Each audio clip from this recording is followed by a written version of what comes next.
Anda masih di News Sore, pemirsa. Seorang ayah emosi mendatangi lapas kelas 2B Tasikmalaya, Jawa Barat karena anaknya dibui akibat melanggar PPKM darurat. Sang ayah tidak terima anaknya dipenjara membaur bersama narapidana umum lainnya.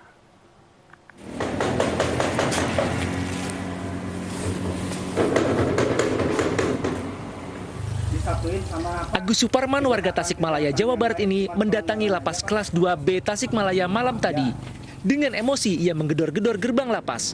Agus marah karena anaknya yang merupakan penjual kopi dibui karena terbukti melanggar PPKM darurat. Agus tak terima anaknya dipenjara bersama narapidana kasus kriminal lainnya. Nah, awalnya tidak nyaman, terus saya langsung klarifikasi, langsung ngegebrak-gebrak gitu pintu rutan itu Pak, lapas Kota Tasik. Alhamdulillah dari lapas itu mengizinkan saya untuk menjenguk anak saya dan diizinkan adiknya masuk ke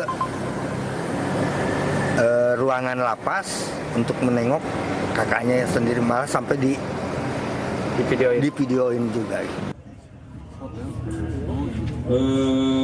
Sebelumnya anak Agus Suparman, Asep Lutfi, ditangkap karena berjualan kopi melebihi jam operasional yang ditentukan selama PPKM darurat. Asep divonis bersalah melalui sidang virtual di Pengadilan Negeri Tasikmalaya Selasa lalu. Asep memilih hukuman penjara selama 3 hari ketimbang membayar denda 5 juta rupiah. Sementara itu alasan Asep dibui di lapas Tasikmalaya karena tidak ada lagi tempat tahanan khusus bagi Asep. Dari Tasikmalaya, Jawa Barat, Asep Juharyono, iNews melaporkan. Jual obat COVID-19 di atas harga eceran tertinggi, sebuah apotik di Deli Serdang, Sumatera Utara digerebek polisi. Polisi menangkap karyawan apotik dan sejumlah barang bukti obat-obatan untuk pasien COVID-19.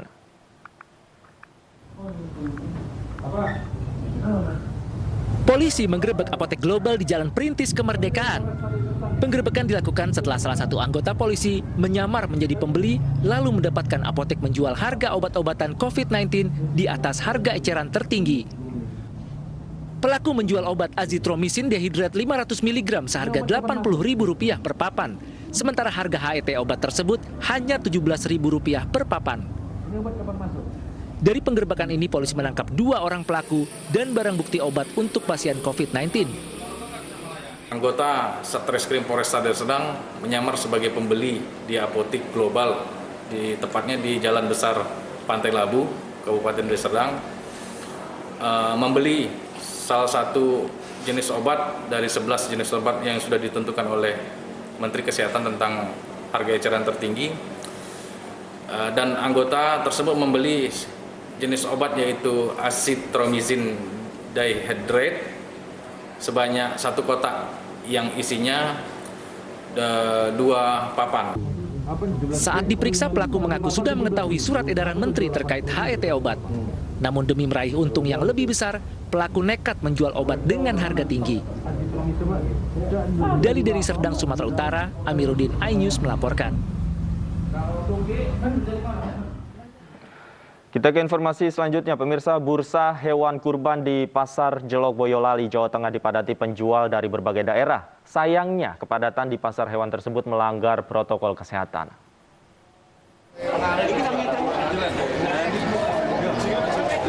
Menjelang Hari Raya Kurban, para pedagang mulai memadati Pasar Hewan Jelok, Boyolali, Jawa Tengah. Meski saat ini pelaksanaan PPKM darurat di Jawa Bali masih diterapkan, namun para pedagang tetap berdatangan dari berbagai daerah, khususnya Jawa Tengah. Sayangnya kepadatan di pasar hewan ini membuat protokol kesehatan diabaikan. Sejumlah pedagang tampak tidak mengenakan masker dengan benar dan berkerumun.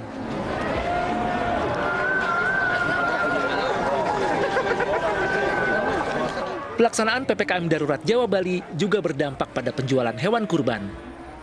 Para pedagang mengeluh penjualan hewan kurban tahun ini menurun hingga 50% dibanding tahun sebelumnya. Untuk penjualan kita sangat drastis Pak turunnya Pak.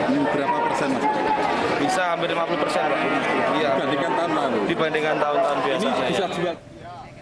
Para pedagang di Pasar Hewan Jelok mengaku menurunnya penjualan tahun ini karena mereka tidak bisa mengirim pesanan hewan kurban keluar kota akibat penyekatan selama pemberlakuan PPKM darurat. Dari Boyolali, Jawa Tengah, Tata Rahmanta, iNews melaporkan. Hari Raya Kurban sebentar lagi tiba. Bagaimana umat Islam melaksanakan prosesi kurban sesuai protokol kesehatan agar tidak menjadi klaster baru? Selengkapnya sudah bergabung bersama kami Ketua MUI Asrorun Niam Soleh. Selamat sore, Assalamualaikum Pak Asrorun. Waalaikumsalam warahmatullahi wabarakatuh. Mana kabar? Mudah-mudahan sehat-sehat ya. Sehat. Pak Asrorun, sebentar lagi Idul Adha. Kira-kira apa panduan yang perlu diketahui oleh masyarakat untuk melaksanakan sesuai dengan protokol kesehatan yang berlaku saat ini? Ya, terima kasih Mas ya. Yang pertama, PPKM darurat tidak menghalangi kita untuk melaksanakan aktivitas ibadah, khususnya pada saat Idul Adha nanti. Mulai dari pelaksanaan takbir, kemudian sholat Idul Adha, dan juga penyembelihan kurban. Hanya saja tata caranya disesuaikan dengan kondisi kontemporer hari ini, di mana terdapat wabah COVID-19 dan salah satu faktor yang menyebabkan terjadinya perluasan penularan adalah dengan cara pergerakan dan juga kerumunan orang yang yang punya potensi terjadinya penularan. Karenanya pelaksanaan aktivitas ibadah mulai dari takbir, sholat Idul Adha dan juga penyembelihan kurban harus menyesuaikan diri dengan kondisi hari ini semata untuk menyelaraskan antara komitmen menjaga agama, hifdzuddin, dan juga menjaga jiwa atau hifdzun nafsi. Dua-duanya adalah tuntunan dan juga tuntutan syariat untuk bisa dijalankan secara seiring dan juga sepadan. Untuk itu, pada saat nanti malam takbir, mari kita optimalkan malam Idul Adha dengan kita bermunajat, membaca takbir, tahmid, tahlil, di rumah bersama keluarga, kita semarakkan aktivitas rumah dengan aktivitas ibadah. Sekaligus juga untuk merekatkan hubungan kekeluargaan. Pada saat nanti pelaksanaan sholat Idul Adha, kita menghindarkan diri dari kerumunan yang punya potensi terjadinya penularan.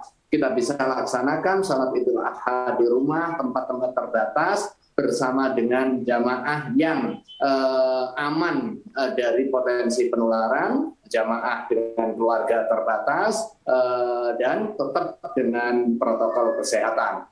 Demikian juga aktivitas penyembelihan hewan kurban, kalau biasanya dihadiri oleh masyarakat umum, kini pelaksanaannya dioptimalkan di rumah potong hewan. Kalau memang tidak memenuhi daya tampungnya, bisa dilaksanakan di tempat terbuka, tetapi tetap dengan protokol kesehatan. Syukur-syukur bisa didistribusikan dengan cara didatangi langsung kepada calon penerima atau diolah melalui bentuk rendang, kaleng, dan sejenisnya sehingga manfaatnya bisa optimal. Baik, Pak Asrorun, dalam Fatwa MUI nomor 36 ini di salah satu poinnya kan ada ibadah kurban bisa dilakukan dengan cara taukil. Nah, ini menjadi pertanyaan dari masyarakat. Taukil itu seperti apa? Apakah memang benar jika tidak mampu berkorban bisa diganti dengan uang? Atau seperti apa sih sebenarnya, Pak Asrorun? Ya, terima kasih. Dengan cara taukil itu dengan cara memberikan perwakilan. Kalau dalam kondisi normal penyembelihan disunahkan dengan tangan sendiri, tetapi dalam kondisi wabah yang masih belum sepenuhnya terkendali ini, pelaksanaan ibadah kurban bisa diserahkan kepada lembaga yang memang secara khusus mendedikasikan diri untuk kepentingan penyelenggaraan ibadah kurban seperti Lasnas, Basnas, dan lain sebagainya. Kemudian apakah dibolehkan korban sapi, korban kambing, korban kerbau diganti dengan korban APD, kemudian korban sembako atau korban ikan dan lain sebagainya? Karena ibadah korban itu adalah ibadah mahdhah, ibadah yang basisnya dogma, maka dia terikat oleh syarat dan rukunnya. Korban itu adalah jenis ibadah dengan cara menyembelih hewan tertentu, syaratnya tertentu, usianya tertentu, kemudian didistribusikan kepada orang tertentu. Kalau toh misalnya ada hajat kita untuk bisa menolong orang lain karena terpapar COVID atau terdampak COVID secara sosial dan secara ekonomi, dengan membantu membelikan vitamin, membelikan oksigen, itu sebagai sodako. Tidak bisa kemudian itu dianggap sebagai korban. Tetapi bisa jadi dalam kondisi tertentu pahalanya lebih tinggi karena ada kebutuhan mendesak yang dibutuhkan oleh tetangga kita, oleh saudara kita untuk menyelamatkan jiwanya. Tetapi kalau term korbannya itu berupa hewan ternak, yaitu unta, sapi, kerbau, kambing, dengan syarat tertentu, syarat usianya, kemudian syarat kesehatannya, kemudian waktu penyembelihannya itu sudah ditentukan. Baik. Kemudian bagaimana dengan sholat Idul Adha-nya sendiri? Kita tahu di Jakarta sendiri, katakanlah di ibu kota ada beberapa wilayah juga yang masih menyelenggarakan atau memaksakan untuk sholat di masjid. Seperti apa sebenarnya himbauannya?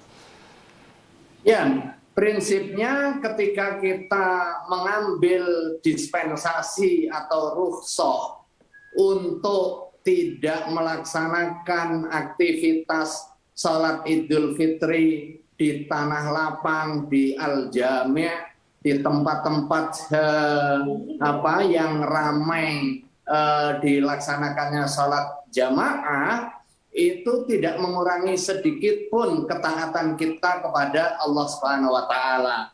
Karena di dalam Islam ada dua dimensi pelaksanaan aktivitas ibadah. Yang pertama adalah azimah, pelaksanaan aktivitas ibadah di dalam kondisi normal. Tetapi di dalam kondisi tertentu, Islam memberikan rukhsah atau dispensasi dalam kondisi abnormal. Dan sekarang kita berada di dalam situasi abnormal, khususnya terkait dengan pelaksanaan aktivitas ibadah yang bersifat publik dan juga jamaah. Karenanya untuk kepentingan memastikan tegaknya agama atau hifdzuddin, dan pada saat yang sama tegaknya aturan penyelamatan jiwa atau hifdzun nafsi, maka kita tetap melaksanakan aktivitas sholat Idul Adha.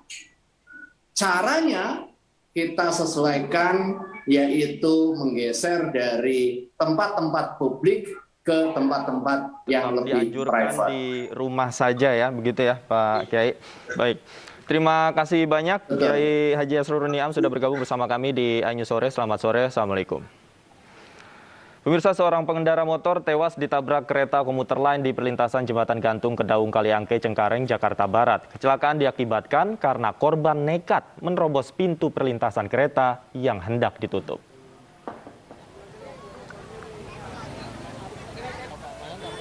Seorang pengendara motor warga Pesing Koneng, Kedoya Utara, Kebonjeruk, Jakarta Barat tewas ditabrak kereta komuter lain.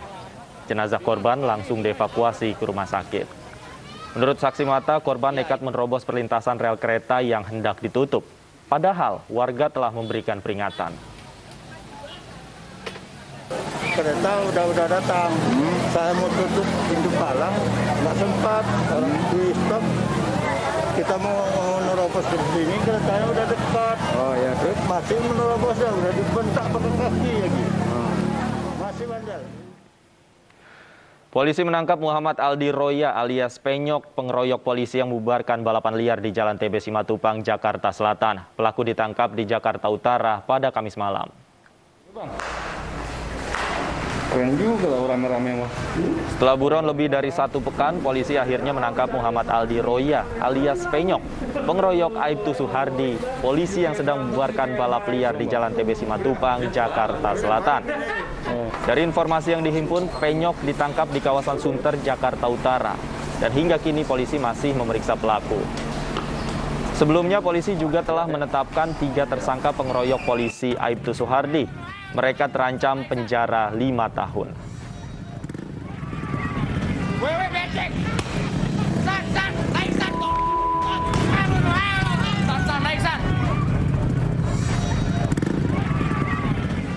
Pengeroyokan terjadi di Jalan TB Simatupang. Saat itu Aibtu Suhardi akan membubarkan aksi balap liar, namun dikeroyok para pelaku.